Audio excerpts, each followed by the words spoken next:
do this very exciting experiment on surface tension. You would require a glass, 6 coins and a plate.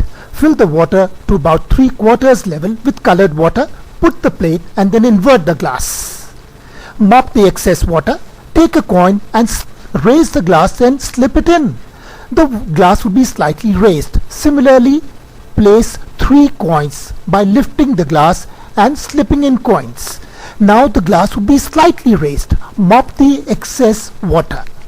Once again take another coin, place it on the first coin, tilt the glass.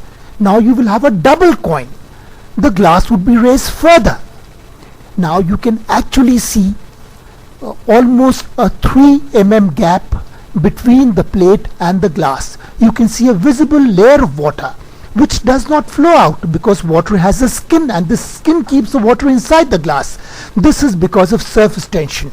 You can do this very exciting experiment with such simple materials.